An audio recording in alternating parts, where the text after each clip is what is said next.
Hello, friends. My name is Garrett Peck, and you may know me already as an author, historian, and tour guide here in Santa Fe, New Mexico. I have some very exciting news, which is that my latest and ninth book has just come out, and the book is called The Bright Edges of the World, Willa Cather and Her Archbishop. This is a history of how she wrote her, quote, best book. That's her words, by the way. Death Comes for the Archbishop, which came out in September of 1927. As I mentioned, I'm a tour guide in Santa Fe, and I focused on the theme of Cather's travels. So travels are so important for people, and of course, everyone loves to go on vacation and whatnot. And the Southwest is a fabulous place to come to visit. Cather came out here 6 times between 1912 and 1926, and the result from those visits was three amazing novels, which were The Song of the Lark, The Professor's House, and lastly, the one I focused on, Death Comes for the Archbishop. So again, late in life, Cather called it her best book. So I got the idea for this book back in 1998 during my first visit to Santa Fe, the first of many, before I finally decided I should just live here. It's my favorite vacation destination, and finally moved here back in 2021. And it is my final destination. Let me read you here just a quick little 2 paragraphs from my book and get you a sense of the reading. This is going to come here from the introduction of the book.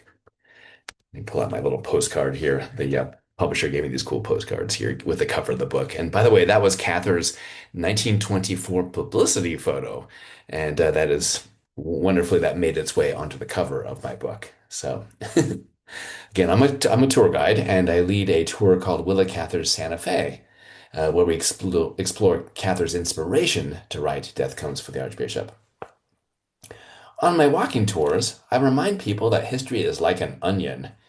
It has many layers to explore, and peeling it back can be so worthwhile. On the other hand, like an onion, history can make you cry for its many tragedies. History is not always pretty. Over the years, I have followed Willa Cather and her partner Edith Lewis's trail throughout the Southwest, visiting hotels, historic sites, national parks, pueblos, towns, and train stations, peeling the onion back, so to speak, to find those deeper insights into Cather's own experiences researching her novel. Studying history is about understanding the context. All too often, people judge the past by how they feel about it now. And let me just interject here. I'm not trying to negate anyone's feelings about history, but you do need to separate your feelings from the context under which things happened. Historians call that, quote, presentism. I intend to gently steer you away from presentism and help you understand Cather and her novel in the context of their time. Importantly, some words we use today didn't exist in Cather's time, such as decolonization, gender nonconforming, genocide, historical fiction, LGBTQ+, one of my favorites here, mansplaining, over-tourism, and settler colonialism. Those terms simply just didn't exist in Cather's time, and yet oftentimes we use those to explain the past when perhaps it's not quite relevant. But anyways, we'll go into much deeper within the novel, and hope you will enjoy reading my latest book about Cather and her, quote, best book. I have a whole bunch of books events, I should say, scheduled for 2026.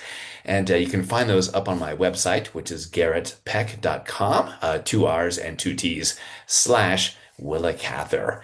And again, I hope to see you out, and I hope to sign a copy of my book. I'll be at probably dozens of events around the country here this year in 2026. Also, let me make a little pitch here in case you have a book club. Reach out to me. I'd love to appear before your book club. We all have Zoom. We all learned how to use that during the pandemic, right? So I'll be happy to come chat with your group here. So again, thank you so much for your support, and thank you for your support of Willa Cather's legacy. And I hope you enjoy her best book, and I hope you enjoy mine as well. Take care. Thanks.